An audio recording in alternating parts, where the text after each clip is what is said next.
Joe, tu es juif? Pour l'instant, oui. Voilà. Si je te dis que tu es youpin, qu'est-ce que tu penses? Je pense qu'intellectuellement, tu n'es pas à ta place. Bien. Donc tu es un youpin. Je le prends de ce côté-là. Mais si je te dis que tu es un juif et que j'aime bien les juifs, tu n'auras pas l'impression que j'ai pas ma place en changeant simplement le nom en te disant juif plutôt que youpin. Alors, si tu es... C'est qu'un jeu de mots. Si tu n'emploies trop le mot youpin, moi, je te répondrai carrément de Voilà. l'autre style. Est-ce que je t'ai souvent appelé youpin durant ces 3 jours? Au début, oui. Au début. Bon. Donc il y a quand même une évolution. Pour qui? Pour celui qui comprend que ça te fait du mal quand on t'appelle youpin. Moi, j'ai ma résolution dans ma tête. Si tu m'appelles youpin, moi, je ne vais jamais chercher à comprendre pourquoi tu m'appelles youpin. D'accord. Donc, si toi, tu veux employer le terme, tu es libre de l'employer. Si ça va pas trop loin dans mon esprit, je l'accepterai. Mais si je sens que tu vas trop loin, je te répondrai différemment. Voilà. Est-ce que tu penses que je donne un sens raciste quand je dis youpin, ou c'est un mot de vocabulaire pour me sentir bien à égalité? Ben, si tu emploies le mot youpin, c'est qu'il y a un peu de racisme derrière. D'accord. Très bien, je vous remercie Joe. Je vais vous demander quel est le plus bougnoul des deux là. Des deux? Non, de ces deux là. Quel mot vous aviez employé? Ah non, moi, ça c'est réservé au nord-africain. Non, mais quel mot que vous avez employé vis-à-vis de Nègre. Non, vous avez employé un autre. Marabout. Non. Marabout? Non, au-delà. Tu as dit les Arabes. Non, j'ai parlé des bougnoules. Il n'y a pas un autre mot que nègre? Bon, c'est eux les bougnouls? Ouais. Ok, quel est le plus bougnoul? Ben lui. Bon. Alors traitez-le de bougnoul, parlez-lui, j'entends le bougnoul. Non. Alors lui, bien sûr, c'est de nouveau la même chose qu'avec Joe. Quand je dis bougnoul, c'est simplement pour mettre des fois les choses à leur place. Je pense qu'il faut être honnête dans un dialogue et il faut utiliser des fois des mots terre à terre, parce que c'est des mots qui nous touchent plus facilement. Mais je l'ai dit encore hier, et ça c'est très important, que comme j'avais pas vu le racisme chez ces gens-là, eh bien aujourd'hui je ne pourrais plus l'appeler bougnoul. J'ai pas vu de racisme chez ces deux, comme j'ai dit hier. Donc, au départ, quand je l'ai vu monter à ski, j'aurais dit, tiens, le bougnoul, il est tombé. Mais maintenant, c'est devenu un arabe qui croit à son identité et que je respecte en tant que nationaliste. Bon, mais celui qui est tombé, celui qui a chuté, demeure un bougnoul. À l'époque, oui. Ah, même à présent, Je suis désolé, Daniel, si j'ai suscité cette réunion, là, c'est qu'à l'heure du déjeuner, tu as parlé des bougnouls. Oui. Bon. Ah bon? Alors je vais dire une chose. Alors c'est en fonction de cet événement. Tu sais, jusqu'à l'âge de 19 ans, je t'assure que j'aurais beaucoup souffert. Et je t'aurais répondu violemment, peut-être, ne serait-ce que dans le verbe. Parce que moi, je comprends toujours celui qui est rejeté d'être violent dans le geste et dans le verbe. Mais je vais te dire aujourd'hui, j'en suis au point de considérer tout ce que tu dis, et parfois même, si la colère monte, toi-même, tout ce que tu dis, et toi-même, pour moi, en ce moment, ce ne sera jamais que de la bave de crapaud. La bave de crapaud? Oui. D'accord. C'est insulter les crapauds. Bon. Qu'est-ce qu'ils sont ces deux-là? Dans votre terminologie. Non, ces deux-là. Les deux noirs, là? Oui. Bah, au début, bien sûr, quand j'ai dit je vais faire une émission, j'ai dit j'aurai deux nègres, ça va me poser beaucoup de problèmes parce que ce sont des gens avec lesquels j'ai pas de contact normalement, mais comme j'ai dit ce matin, en raisonnant, eh bien, on peut considérer que c'est des gens qui sont éminemment respectables. Et lorsqu'on a fait le portrait de moi-même, eh bien, celui qui m'a le plus touché par son analyse, c'était justement Yéyé. Donc, on arrive quand même à trouver des fois des très bons points chez certaines personnes. Cela dit, comment vous les appelez, eux, actuellement? Maintenant, je les appelle par leur nom. Okay. Bon, ben écoutez, si vous avez des questions supplémentaires, oui, des problèmes. Je voudrais répondre aussi à sa question. Oui. Alors, quand on m'a posé la question sur le racisme, et j'ai accepté de venir à l'émission et tout, on m'a posé une question, on m'a dit, est-ce que vous souffrez du racisme? J'ai dit que j'arrivais à le contourner, mais qu'indirectement, j'en souffrais. Justement aussi, aujourd'hui, toi, tu me le confirmes, tu ne m'appelleras pas par le nom que tu as employé. Je verrai d'autres qui seront justement appelés ou nommés de la sorte. Et à ce moment-là, je m'identifierai à eux et j'en souffrirai indirectement. Pour moi, le juif, l'arabe et le noir africain survivront toujours à des gens de ton espèce. Et ça, c'est sûr. Là, les Juifs, ils défendent comme les Arabes.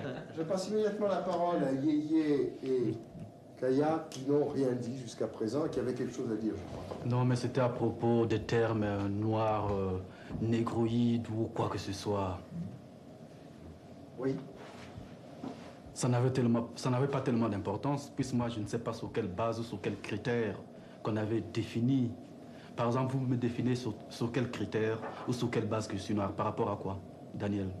La couleur. La couleur. Vous connaissez la couleur? Quelle est ma couleur maintenant? Noir. Noir. C'est bon.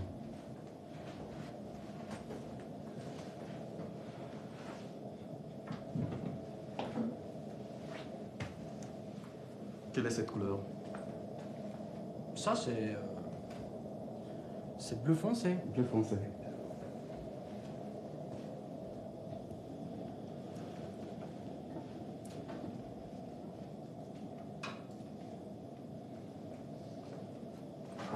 Quelle est cette couleur? C'est noir. Quelle est cette couleur? Bah, c'est le noir. Quelle est cette couleur? C'est noir. Tu vois, je peux même pas te répondre, je suis désolé. Tu as trouvé ta réponse. Tu ne mérites pas de réponse. On te nie. On nie ton existence. Parce que c'est confortable. Et dans le fond. Est-ce que pas s'hasarder, ce jeu de mots, ça joue pas, quoi. C'est tout ce que je voulais lui faire comprendre, quoi. Qu'on appelle noir ou pas si n'importe dangereux quoi. que ça, toi-même. Parce que nous sommes 8. Cette vindicte populaire Nous sommes 7, tu es... m'exaspère. Nous sommes 7, tu es 1. Mais je ne fais jeu, là. Non. Quand on laisse la porte derrière, on peut en J'ai 7 racistes contre un nationaliste. Donc nous te survivrons toujours. Voilà. Parce que nous sommes 7. Parce que vous êtes, parce que tu ne vous peux êtes pas avoir raciste. 7 vies. Toi. Parce que vous êtes Tu ne peux- raciste et Tu inconséquent. ne peux pas avoir 7 vies. Non, mais Une seule. Nous sommes 7. ce qui Nous survivrons. ce Et que j'ai- heureusement pour l'humanité. Heureusement pour le genre humain. Il y a encore à espérer. Et nous combattons pour ça. ce Pour que que l'espoir demeure. C'est petite pause. Hein. On a de la réserve. Bon, monsieur, bon appétit. Hein. On a encore. Eh bien, moi, si vous permettez, enfin, tout le monde s'en va, j'aurais mieux voulu vous lire 2-3 trucs qui vous en avaient montré pas mal une certaine facette de notre personnalité, si vous voulez. J'ai toujours été choqué, en tant que Français, non pas par la Marseillaise elle-même, mais par les paroles complètement dépassées. Nous ne sommes plus en 1789. Je me suis donc permis, je ne veux pas la chanter, je me suis donc permis, en gardant l'air de la Marseillaise, de faire des paroles, des nouvelles paroles, que je vais vous lire simplement. Ce serait trop long à la chanter. Mais je crois que ça... Vous connaissez tous à peu près l'air. Vous pouvez la reconstituer dans votre tête. Merci.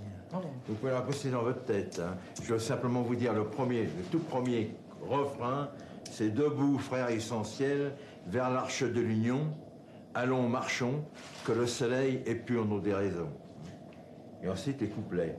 « Allons, enfants de la terre patrie, le jour d'espoir est arrivé, abolissons toute tyrannie, décidons enfin de nous aimer. Nos mains nimbées de la lumière, debout, moissonneurs du matin, l'amour fait de nous des butins. » Omar.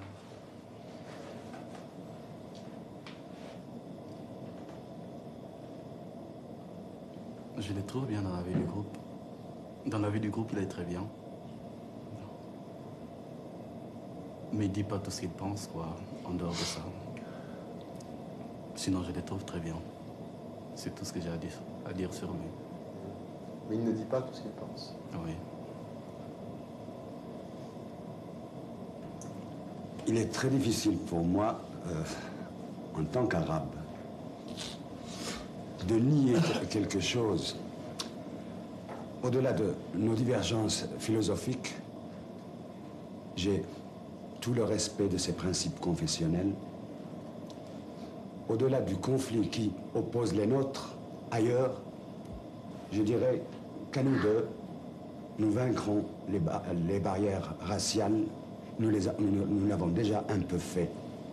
Ce sera pour moi une déchirure de devoir rejoindre ma communauté quand ce sera nécessaire je le ferai, mais je le dis, ce sera une déchirure. Regardez la noblesse de ce type, la façon Christian, mais c'est un roi chez lui. Je ne connais pas cette tribu, je ne sais pas d'où il vient, mais il a un port très noble. Et le port noble extérieur indique le port noble intérieur également. Et il a un compte à soi, il est comme moi, il ne veut pas être envahi. Et puis il a cette peur endémique. On est quand même obligé de reconnaître qu'effectivement, il est normal qu'un noir ressente l'ennemi potentiel d'un blanc. Je pense qu'il faut encore quelques générations, n'est-ce pas? Moi, si vous voulez, moi j'ai des amis allemands à titre personnel. Mais dans l'ensemble, le nom d'allemand me fait toujours frissonner. Alors, il faut aussi pour moi qu'il y ait plusieurs générations pour que j'arrive à comprendre que j'ai devant moi un individu comme moi. Et on pourrait faire des expériences quand on parle de nos amis noirs. Si on a une lame de rasoir, moi je veux bien me couper la main, puis aussi on verra que la couleur de peau ne se retrouve pas dans notre sang. Il est rouge chez tout le monde.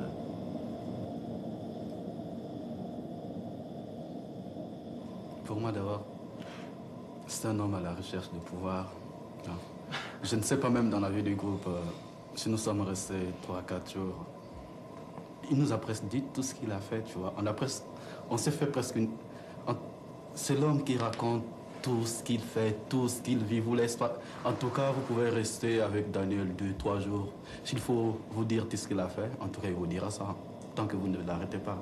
Ça, je le comprends. Mais... Dans un autre sens, pour moi, Daniel, il peut être très dangereux.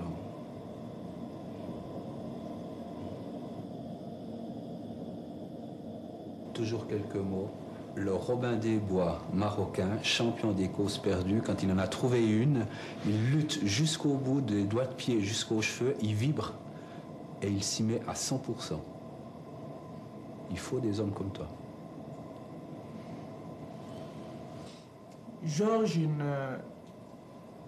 il suffit qu'il se donne un peu de peine à comprendre une situation, à la juger en fonction de ce qu'elle est, à juger par exemple autrui tel qu'il est et non comme il voudrait qu'il soit, il pourra dépasser son sentiment de racisme vis-à-vis des Noirs. C'est-à-dire qu'il ne juge pas le Noir dans son image de blanc, mais qu'il juge le Noir comme noir.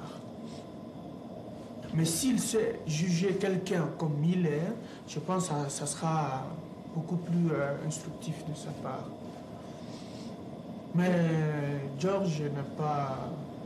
Franchement, il a dit qu'il est raciste, mais il n'est pas aussi dangereux qu'il a donné l'impression le premier jour.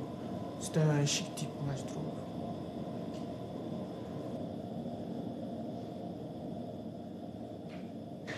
Pour moi, c'est un adversaire de qualité. C'est un peu moi en noir, c'est-à-dire dans le sens, c'est aussi un véritable nationaliste. Je le respecte en tant que nationaliste. Ça sera toujours pour moi un terrible adversaire.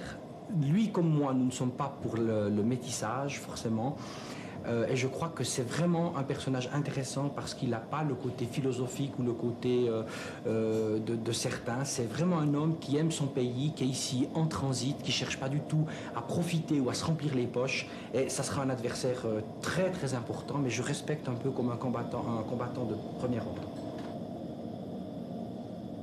En parlant de Christian, je dirais simplement que c'est un rocher de compréhension qui est là, fixé, sur lequel viennent se briser toutes les vagues de haine, d'incompréhension, de contradiction. Parce que moi, j'ai trouvé que Christian arrive à comprendre quelqu'un dans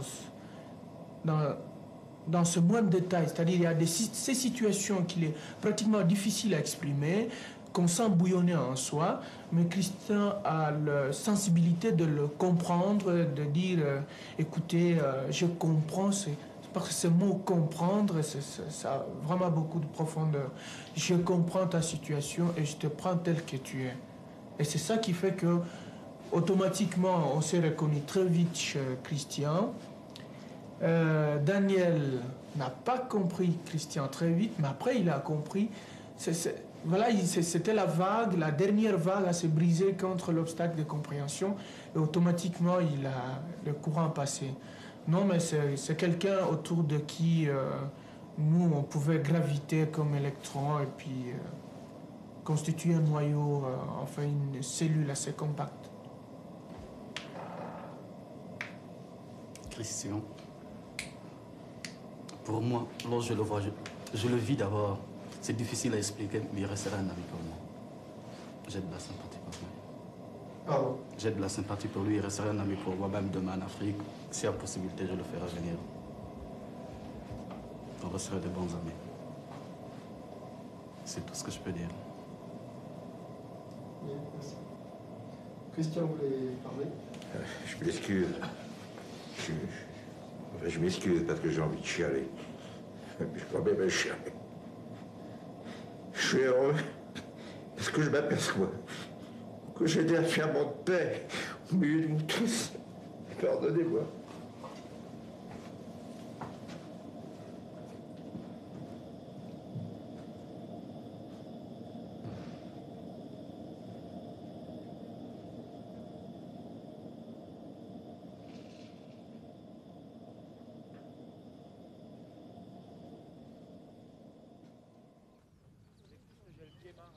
Absolument. Mais tu sais finalement, hein, pour un 17 avril, hein, oui, c'est pas mal. Hein. Pour un 17 avril, c'est assez éloquent.